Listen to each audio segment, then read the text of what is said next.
ሰላም እግዚአብሔር ከእናንተ ጋር ይሁን። እንደምሰነበታችሁ ክቡራትና ክቡራን ተመልካቾች፣ ይህ ሳምንታዊ ምክረ ካህን ነው። በዛሬው መርሃ ግብራችን ላይ ባልንጀራዬ ማን ነው በሚል ርዕስ ከመምህር ጋር ቆይታ እናደርጋለን።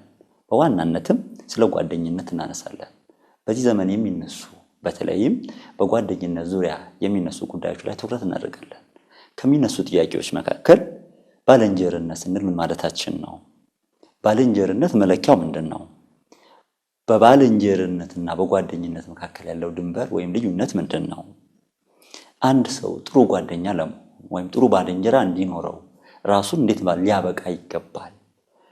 ከሁሉም በላይ ቅድስት ቤተክርስቲያን ባልንጀራችሁ ናቸው ብላ የምትለየ ወይም ባልንጀርነትን የምትገልጸው እንዴት ነው የሚለውን ጉዳይ እናነሳለን። ከሱ አስቀድመን ግን የእናንተን ጥያቄ ተመልክተን ማለት ይባላል።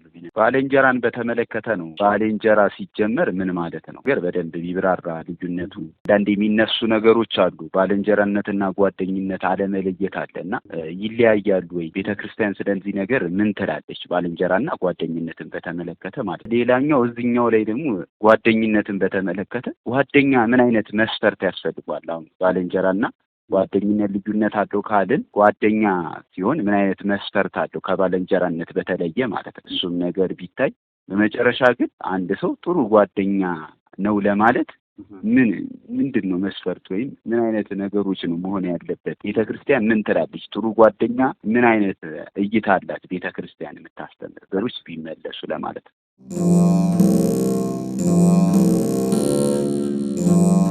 ተመልሰናል ተመልካቾች። በእናንተ ጥያቄ መሰረት ከመምህር ጋር መልካም ቆይታ ይሆንላችሁ። እሺ፣ አመሰግናለሁ። እኔ ቀሲስ አዳነ ገቢ እባላለሁ። በኢትዮጵያ ኦርቶዶክስ ተዋሕዶ ቤተክርስቲያን በስብከተ ወንጌል እያገለገልኩ እገኛለሁ።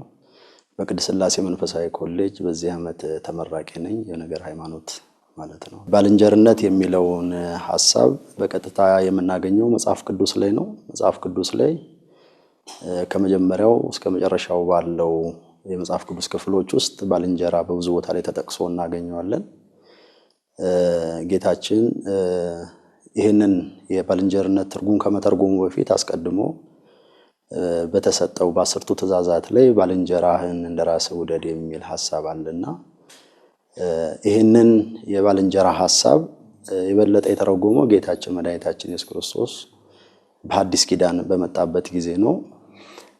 በዘጸአት 20 ላይ እናገኘዋለን መጀመሪያ ሐሳቡን ማለት ነው። ቀጥሎ ግን ጌታችን መድኃኒታችን ኢየሱስ ክርስቶስ በሚያስተምርበት ወቅት አንድ ሕግ አዋቂ ይላል በሉቃስ ወንጌል ምዕራፍ 10 ላይ እናገኘዋለን። ራሱን ሊያጸድቅ ወዶ ይላል ቅዱስ ሉቃስ ሲጽፍልን የዘላለምን ሕይወት እንዳገኝ ምን ላድርግ ብሎ ጥያቄ ባነሳበት ጊዜ በሕግ ምን ተብሎ ተጽፏል ብሎ መልሶ ያንን ሰው ጌታችን ይጠይቀዋልና እሱም ጌታ አምላክን በፍጹም ኃይልህ በፍጹም ነፍስህ እሱን ውደድ፣ እሱን አምልክ፣ እንደገናም ደግሞ ባልንጀራህን እንደራስህ አድርገህ ውደድ ይላል ብሎ ለጌታችን መልስ ይሰጣል። እንግዲያውስ ይሄንን አድርግ ባለው ሰዓት ይህ ሰው ትምክተኛ ስለነበረ ባልንጀራዬ ማን ነው የሚል ጥያቄ አንስቷል። ምክንያቱም እኔ ሕግን ሁሉ ፈጽሜያለሁ፣ ባልንጀራዬን እወድ ዘንድ ለኔ ባልንጀራ የሚሆን ከኔ አቻ የሚሆን እኔን የሚመስል ማን አለና ነው ማንን ወዳለሁ የሚል የትምክህት ጥያቄ ባነሳ ሰዓት እስካሁን ድረስ ባልንጀራ የሚለውን በእውቀት ደረጃ ቢያውቀውም በተግባር ግን ምን ማለት እንደሆነ ግን እንዳላወቀው ያጠይቃል ማለት ነው። ስለዚህ ጌታችን በምሳሌ ሊያስረዳው ወደደ። አንድ ሰው ነበረ አለው። ከኢየሩሳሌም ወደ ኢያሪኮ ሲሄድ መንገድ ላይ ወንበዴዎች አገኙ፣ ደበደቡት፣ በሞትና በሕይወት መካከል ጥለውት ሄዱ። በመካከል አንድ ካህን መጣ ይላል፣ አልፎት ሄደ። ሌላ ሌዋዊ ሰው መጣ፣ እንዲሁ አልፎት ሄደ። ሳምራዊ ሰው ግን አየውና አዘነለት። ዝቅ ብሎ ካህያው ወርዶ ቁስሉን አጠበለት፣ ዘይት አደረገለት፣ ወይንም አፈሰሰበት ይላልና ከዛ በኋላ በአህያው ጭኖ ሌላ ተጨማሪ ሕክምና ወደሚያገኝ ወደሚያርፍበት ወደ እንግዶች ማረፊያ ስፍራ ወሰደው። ከዛም በኋላ እንዲሁ ለተጨማሪ ቀን ቁስሉን እንዲያጥቡ እንዲያክሙ ለሰዎች 2 ዲናር ከፍሎ ከዚህ የጎደለውን ስመጣ ከፍላለሁ ብሎ ሄደ ይላል። ያው ትርጓሜ ወንጌል ሰፊ ማብራሪያ ይሰጠዋል። በምሳሌ ለጊዜው ባልንጀራ የሚለውን ትርጉም ጌታችን ለዚህ ሰው ለመናገር ሲሆን በምሳሌው ግን ብዙ የነገረ ድህነትን ሐሳብ ሁሉ በውስጡ የያዘ ነው። ሊቃውንተ ቤተክርስቲያን እንደሚተረጉሙት ይህ ሰው የተባለው የአዳም ምሳሌ ነው። ወንበዴዎች የተባሉ አጋንንት ናቸው። አባታችን አዳም በእግረ አጋንንት መጠቅጠቁን ወንበዴ የተባሉ አጋንንት እንደተጫወቱበት የሚያሳይ ነው። በኋላ ላይ ግን በብሉይ ኪዳን የተለያዩ ካህናት ሌዋውያን ተፈራርቀው ቢመጡም አዳምን ሊያድኑት እንዳልቻሉ ወይም ደግሞ ለአዳም መድኃኒት ሊሆኑት እንዳልቻሉ ሳምራዊ የተባለው የክርስቶስ ምሳሌ ነው። ክርስቶስ ግን ያን የወደቀ ሰው እንዳነሳው ቁስሉን እንዳጠባለት ከዛ በኋላ ግን አደራ አስጠብቆ ሄደ ይላል። አደራ ተቀባዮች መምህራን ወንጌል ናቸው፣ ካህናት ናቸው።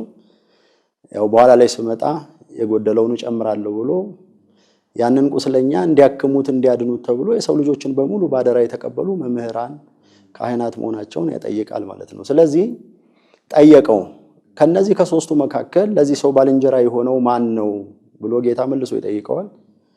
ይሄ ደግ ያደረገለት ሳምራዊ ነው አለ። እንግዲያውም አንተ እንዲሁ አድርግ። አሁን ባልንጀራ የሚለውን ትርጉም ሰጠው ማለት ነው።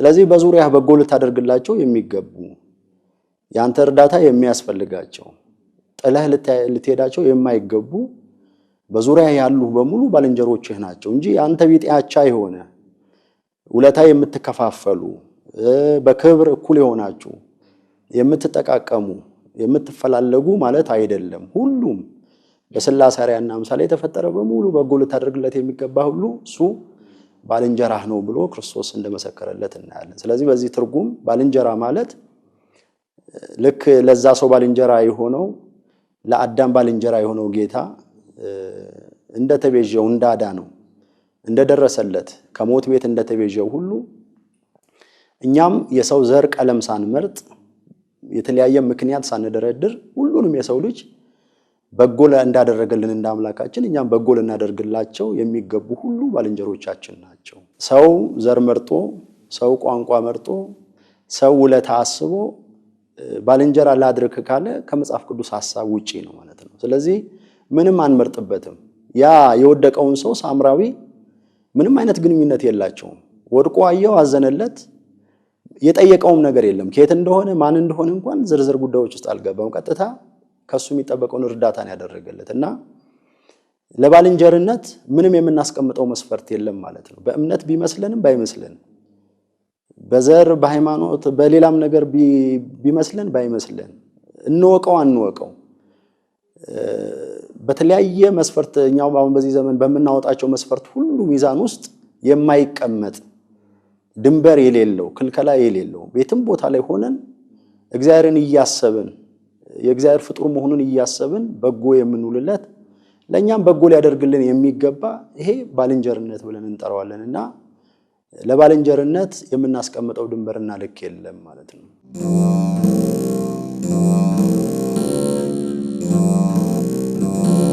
ባልንጀርነት ትልቁን አጥር አድርገን ብናስበው በትልቁ አጥር ውስጥ ደግሞ ጓደኝነት የምንለውን ነገር እናየዋለን። ምክንያቱም ሁሉም ሰው ባልንጀራችንም ቢሆን ሁሉም ሰው ግን ጓደኛችን ሊሆን ግን አይችልም። ጓደኝነት በራስ ፈቃድ ላይ ተመስርቶ የምናደርገው የተለየ ወዳጅነት፣ የተለየ ባልንጀርነት፣ ምናልባት ባልንጀርነት የአጋጣሚ ጉዳይ ሊሆን ይችላል። ጓደኝነት ግን ተከታታይነት ያለው ዓላማ ያለው ብዙ መስተጋብር ያለው ሚስጥር የምናጋራው ደስታም በሐዘን የምንገናኘው ተፈላልገን የምንገናኘው የአንድ ጊዜ ድርጊት ብቻ ሳይሆን በተለያየ ጉዳዮች ላይ ደጋግመን ልንገናኝ የምንችል ዓላማና ግብ የተቀመጠለት የራሱ መርህ ያለው ማለታችን ነው። በእርግጥ መጽሐፍ ቅዱስ ላይ ስንሄድ ወደ አማርኛ የተተረጎመበት የግሪኩን ሐሳብ ስናየው ፕሌሲዮን የሚል ቃል አለው በግሪኩ ማለት ነው። ይሄ ቅርብ አጠገባችን ፊት ለፊታችን ላይ ላገኘነው ሰው የሚተረጎም ማለት ነው ባልንጀራ የምንለው ነገር። ስለዚህ ከዚህ ሐሳብ ጋር ወደ አማርኛውም ሲወሰድ በቀላሉ ጓደኛ የሚለውን ነገር ከዛ የወሰድን ይመስለኛል። የእንግሊዘኛውንም ብናየው ደግሞ ኔበር የሚል ቃል ተርጉሞ እናገኛለን እንግሊዘኛው ላይ። ኔበር ማለት ከቤትህ ጎረቤት ያለው ሰው ማለት ነው በእንግሊዘኛው። ስለዚህ አቅራቢያ አጠገብ መሆንን የሚያሳይ በቅርብ ርቀት ያለ ሰው መሆንን የሚያሳይ ነው።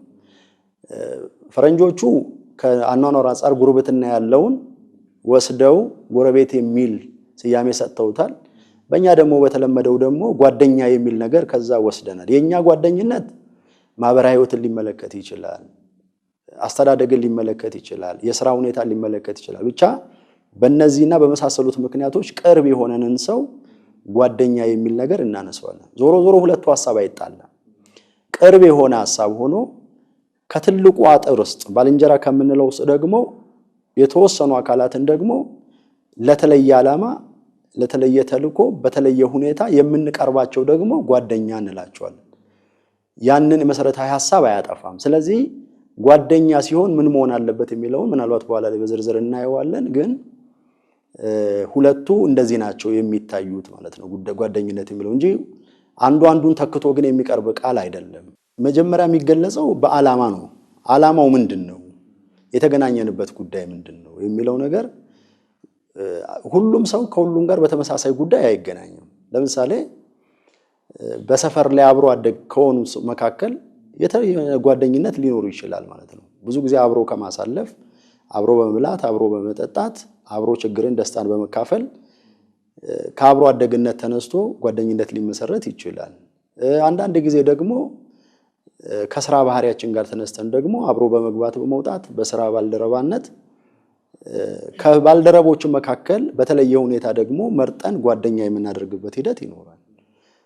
እንደዚህ ያለ ብዙ ምክንያቶች በመንፈሳዊ ስፍራ ላይ ለምሳሌ ብንሄድ ከአገልግሎት ጋር ተያይዞ አንድ ቦታ ላይ የሚያገለግሉ ሰዎች በአንድ ማዕድ ላይ አብረው መንፈሳዊ አገልግሎት የሚቋደሱ ሰዎች በተለየ ቀረቤታ ደግሞ ምንድነው እነዚህ ሰዎች የተለየ ጓደኛ የሚያደርጋቸው በጋራ የሚጋሯቸው ሚስጥሮች ይኖራሉ። አንዱ ለአንዱ ብቻ የሚነግረው አንዱ ብቻ የሚያካፍለው ሚስጥር ይኖረው ይችላል።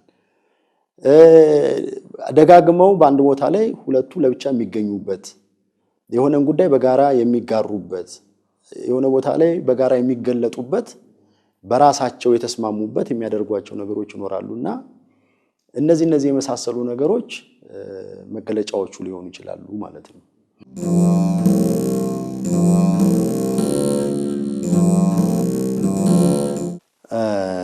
እንግዲህ የይቅርታ ፍቅር ስንል ምናልባት አራት ነገሮች ማንሳት ይጠበቅብናል። ምናልባት በመጽሐፍ ቅዱሱ መልካም ጓደኝነት ብለን ስናነሳ አራት መሰረታዊ ነገሮችን እናነሳለን።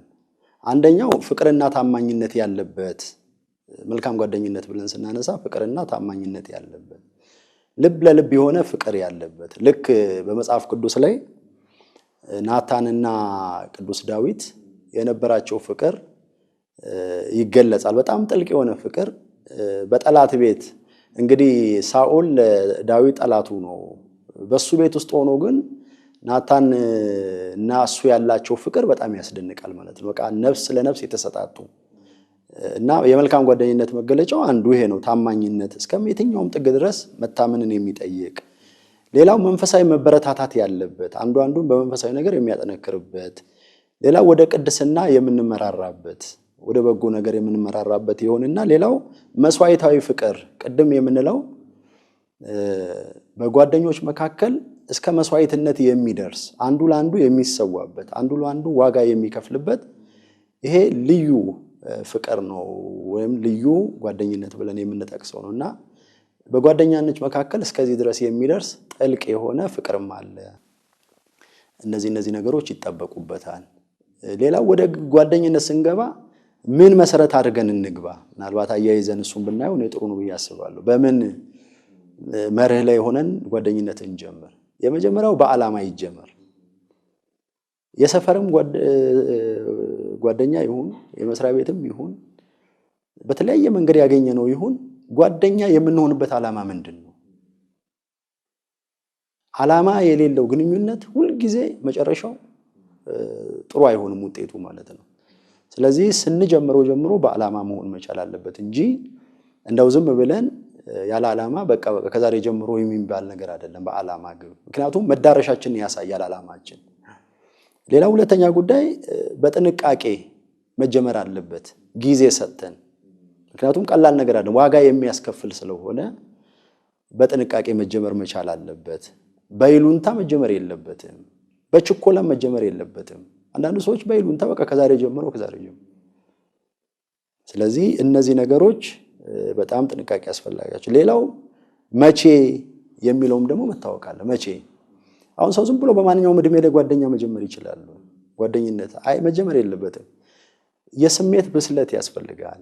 ለምሳሌ እንደፈለክ ማንም ሊዘውርህ በሚችል እድሜ ላይ ጓደኝነት ብትጀምር ህይወት አደጋ ውስጥ ይገባል ማለት ነው። ያለም ማታውቃቸው ብዙ ነገሮች ትለምዳለህ፣ ትጠፋል። ስለዚህ ለጓደኝነትም ጊዜና ሁኔታዎች መታየት መቻል አለባቸው። ሌላው አቻዎቻችን ጋር ጓደኝነት መጀመር ያስፈልጋል። አቻ በአመለካከት አቻችን የሆነ በእድሜም አቻ የሆነ ባኗኗር ኢኮኖሚም ቢሆን አንዳንድ ጊዜ በጣም ዝቅተኛ ኑሮ ደረጃ ያለውና ከፍ ያለ ኑሮ ደረጃ ያለው ጓደኝነት ቢገጥሙ ምን ይፈጠር ይችላል መገመት ይቻላል። ከጾታም አንፃር ለምሳሌ ጓደኝነት በምንመርጥበት ጊዜ እንዴት ነው ከጾታ አንፃር ራሱ ጓደኝነት መሆን ያለበት? እነዚህ የመሳሰሉት አቻ ግምት ውስጥ መግባት አለበት። በጣም ከፍተኛ ተጽዕኖ ስላለው ማለት ነው። ሌላው ከብዛትም ጋር ተያይዞ አንድ ሰው የብዙ ሰው ጓደኛ መሆን አይችልም። ቢኮን ደግሞ የራሱ ብዙ ውስብስብ ችግሮች አሉ። የተለያዩ ባህሪ፣ የተለያዩ ነገሮች አንድ ሰው ማስተናገድ አይችልም። አንዱ ቀና ቢሆንልህ አንዱ ደግሞ ሊሆንልህ አይችልም። የብዙዋን ደግሞ ተጽዕኖ የማድረስ ተጽዕኖ ከእንትኑ ኃይሉ ደግሞ በጣም ከፍተኛ ነውና ስለዚህ እነዚህን ሁሉ ከግምት ውስጥ አስገብቶ ነው ወደ ጓደኝነት መግባት ያለበት። እንግዲህ ጓደኝነት ቅድም እንዳልኩት መስጠትንም መቀበልንም መርህ ያደርጋል። ስለዚህ እኔ ለሰው መስጠት የምችልበት አቅም ላይ ነኝ ያለሁት። መቼም ቅድም ብያለሁ ዓላማ ተቀምጧል። ለምሳሌ ሁለት ተማሪ ጓደኛሞች ከተገናኙ ግባቸው ምንድነው የሚሆነው? በትምህርት ቤት የተገናኙ ተማሪዎች ትምህርታቸውን አጥንተው ጥሩ ውጤት አስመዝግበው የሆነ ቦታ ላይ ደርሰው ተመርቀው ቤተሰቦቻቸው ምናምን የሚል ዓላማ ይዘው ነው የሚነሱት። ስለዚህ ትልቁ ግባቸው ትልቁ ዓላማቸው በትምህርታቸው ስኬታማ የሚሆኑበት አጀንዳ ነው። ስለዚህ የግንኙነታቸው ማዕከል ምን ይሆናል ማለት ነው? ትምህርታቸው ይሆናል ማለት ነው። ስለዚህ ከዚህ ያፈነገጠ ነገር ሲሆን ከዓላማው ውጪ ስለሚሆን በዚህ መገመት ይችላሉ፣ መመዘን ይችላሉ ማለት ነው። ስለዚህ ራስን ማብቃት አንደኛ መስጠት በሚችልበትና መቀበል በሚችልበት ሁኔታ ላይ ነው የሚለውን ከዚህ አንፃር ራስን ማብቃት ይጠበቅበታል። ከዚህ ውጪ ቅድም እንዳልኩት ራሱ መመዘን። አሁን ጓደኝነት የጠየቀኝ ሰው ማን ነው? ምንድነው? ከኔ ጋር ሊሄድ ይችላል የሚለውን ነገርም በደንብ ማየት ያስፈልጋል። ለምሳሌ በእምነት ከማይመስሉን ጋር ጓደኝነትን መሰረት እንችላለን። ምንድነው ዓላማ አድርገን ከእምነት ከማይመስሉን ጋር የጀመርነው? ምን ለማግኘት ነው የሚለውን ነገር መመርመር መቻል አለበት። ቀደም እንዳልኩት ዝም ብለን አጋጣሚ ስለተገኘ ብቻ እናደርግ። ምናልባት የእምነት ተጽዕኖ ቢመጣ ልቋቋም የሚችልበት አቅም ላይ ነው ያለው። ቀደም እንዳልኩት ላለመዋጥ ማንነትን ላለማጣትም መቆም መቻል አለበት ጓደኛ የሚሆን ሰው ማለት ነው። እና ከጓደኛ የሚመጣውን ተጽዕኖ መመከት ይችላል ይሄ ሰውዬ። ይሄ መታወቅ አለ። በቀደም ከተቃራኒ ጾታም ጋር የተባለው እንደዛ ነው የምናነሳው። ለምሳሌ እኔ ከአንድ ሴት ጋር ጓደኝነት ስመሰርት ምንድነው ግብ አድርጌ የምነሳው? እኔና እሷ በጋራ ሼር ልናደርገው ልንጋራው የምንችላቸው ነገሮች ምን አለ? በጓደኝነት ልናተርፍ የምንችላቸው ነገሮች ምን አለ? ገደቡ ምን ያህል ነው? ዓላማውስ ምንድነው የሚለው ነገር ግልጽ ብሎ መቀመጣል። ቀደም እንዳልኩት አንዳንዴ ዓላማው በጎ ተብሎ ይጀመርና ዓላማውን የሚስትበት ሁኔታ አለ። አንዳንድ ጊዜ ነገሮች ድብልቅልቅ ብለው የሚሄዱበት ጉዳይ አለ። አሁን አንዳንድ ሰው ሲጠየቅ አይ ጓደኛ ነን ይላል። ምን አይነት ጓደኛ ተብሎ ሲባል ሙሉ የማይታወቅበት ሁኔታ ነው። እንደ እጮኛሞች ሆነው ጓደኛ ሆነው የሚኖሩ ሰዎች አሉ። እጮኝነት ራሱን የቻለ ሌላ መልክ ያለው እንጂ ዝም ብለን አቀላቅለን እጮኝነትንም ጓደኝነትንም ምንለው አይደለም። በነገራችን ላይ እንደውም ትልቅ መስመር መሰመር ያለበት እንደ ቤተክርስቲያንም ማስተማር ያለብን ጓደኝነት እጮኝነት የሚባሉ ነገሮች በጣም ግልጽ ሆኖ መለየት መቻል አለባቸው። እጮኝነት የሚባለው በሁለቱ ጓደኛሞች መካከል ቤተሰብ የሚያውቀው ቤተክርስቲያን የምታውቀው እንዲህ አይነት ዕውቅና ተሰጥቶ ጥበቃ ከለላ የሚደረግለት ህጋዊ አካሄድ ነው እጮኝነት። እጮኝነት ግን ማለት 100% ለትዳር ጋራንትድ የሆነ ማለት ግን አይደለም። ወይም ደግሞ እጮኛ የሆነ በሙሉ ይጋባል ማለት ግን አይደለም። በቂ የሆነ ምክንያት ካለ ቤተክርስቲያን በመታወቀው ሁኔታ ህጋዊ በሆነ መንገድ እጮኝነት ሊቆም ይችላል። መጀመሪያም ህጋዊ ነው፣ በህጋዊ መንገድም ሊቆም የሚችል ነው። ከዚህ መልስ ግን ያለው ጓደኝነት የሚባለው ነገር እስቲ እንመርምረው። በዚህ ዘመን ላይ እገሌ ምንሽ ነው ጓደኛ፣ እገሌ ምንህ ናት ጓደኛ ነበር። ግን የእጮኝነት ከለላ የሌለው እንደፈለጉ ግን የሚሆኑበት ነው። እንዲህ አይነት ጓደኝነት የሚባለው ነገር ራሱ የጓደኝነትን ሐሳብ ያበላሸዋል ማለት ነው። ግን ከተቃራኒ ጾታ ጋር ግን ንጹህ የእህትና የወንድምነት ጓደኝነት ግን የለም ማለት አይደለም። ቅድም እንዳልኩት ዓላማን ማለት ከሴት የምንማረው ጥንካሬ ይኖራል፣ ከወንድ የምትማረው ጥንካሬ ይኖራል። ሴቷ ወንድና ሴቱ ብዙ በጓደኝነት ሊጋሩት የሚችሏቸው በጣም በጎ ነገሮች አሉ፣ ጠንካራ ነገሮች አሉ። አሁን ይሄንንም ጭምር ያበላሸብን ያለው ሁሉ ጊዜ ሴትና ወንድ ሲገናኝ ሌላ ነገር ብቻ እንደሆነ ሰው እንዲያስብ ሆኗል፣ ከምናየው ከምንሰማው ነገር የተነሳና ቅድም እንዳልኩት ዋናው ነገር ዓላማው የተቀመጡለት መርሆች ምንድናቸው? ሁሉ ጊዜም ጓደኝነት በመርህ መመራት አለበት። መርሃችን ምንድነው? የቱ አይነካም፣ የቱ አይዘለልም፣ እስከየት ድረስ ነው፣ የቱ ይከበራል የሚሉትን ነገሮች በደንብ ተሰምሮለት ከሄደ ጓደኝነት በጣም ታላቅ ነገር ነው። ብዙ የምናተርፍበት፣ ብዙ የምንጠቀምበት፣ ብዙ ነገርም የሚገኝበት ነው።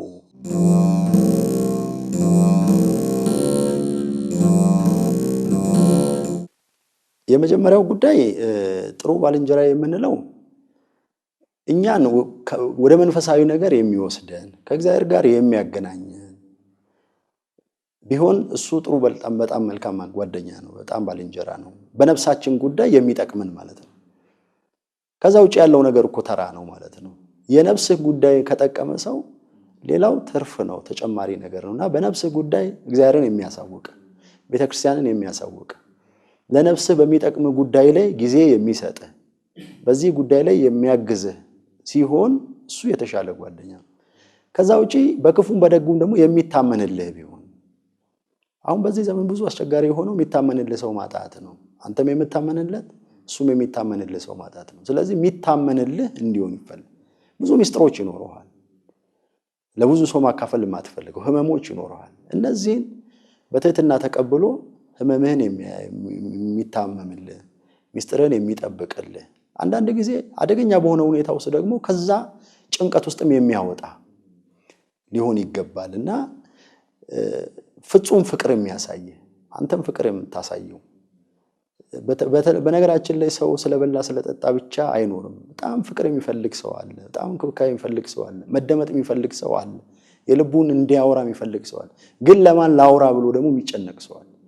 እዚህ እነዚህን ህመሞቹን እነዚህን ችግሮቹን በሙሉ የሚጋራለት ጆሮ ሰጥቶ የሚያደምጠው የተወሰነ ርቀት አብሮት ከሱ ጋር የሚሄድ ችግሩን የሚቸገርለት ሐዘኑን የሚያዝንለት ይሄ መልካም ጓደኛ ብለን ልንጠራው እንችላለን። አንድ የተተወ አካል አለ። ለምሳሌ ብዙ ጊዜ እናነሳዋለን በቤተክርስቲያን የነሳ አባቶቻችን በጣም የቅርቦቻችን ናቸው። አንዳንድ ሰዎች እንዲህ አይነት ጥልቅ ሚስጥሮቻቸውን ለነሳ አባቶቻቸው ሳይናገሩ ለጓደኞቻቸው ይናገራሉ። ይሄ ስህተት ነው። እውነት ለመናገር ሁሉ ነገር እስከ ጥግ የሚነገረው ለነሳ አባት ነው። ጓደኛም ቢሆን እስከ መጨረሻው ጥግ ያለው ሚስጥር ድረስ በምን ልክ ሳምነው ነው ይሄንን መንገርስ ምንድነው ፋይዳው? የነሳ አባት ከሆነ መብቴ በእጆቹ ስላሉ ነው። የሰራነው ኃጢአትን በደልም ቢኖር የሚናዘዝበት ስልጣን ስላለው ነው። ከዚህ ውጪ ምክርም ቢሆን ደግሞ ምክረ ካህንም ያለው ካህን ጋር ነው። ምሪትም ያለው የመንፈስ ቅዱስም ሐሳብ ስላለ የቱንም ያህል ጓደኞቻችን ደግና ሐሳቢ ቢሆኑም አንዳንድ ጊዜ እነዚህንም ነገሮች በደንብ አድርጎ ማየት ያስፈልጋል። ባወጣነው ሚስጥር አንዳንድ ጊዜ እየተጎዳን ስለሆነ አይተን ከሆነ ብዙዎቹ እየተከዳዱ ያሉት ሚስጥር ከተነጋገሩ በኋላ ነው። ድንበር ያስፈልጋል። ልክና ገደብ መርህ ብያለሁ ቅድም። ጓደኝነት ስንመሰርት መርህ ሊሰመርለት ይገባል። እስከምን ድረስ ነው? በምን ጉዳይ ነው የምንነጋገረው? ለምሳሌ በባለ ትዳሮች መካከል ሌላ ሶስተኛ ጓደኛ ያስፈልጋል አያስፈልግም? ለምሳሌ በትዳር መካከል በጣም ጓደኛችን ነው ሚዜያችን ነው ምናምን ብለው አንዳንድ ሰው በጣም ያቀርቡታል። ትዳራቸው ውስጥ እኩል ያስገቡታል ጣልቃ።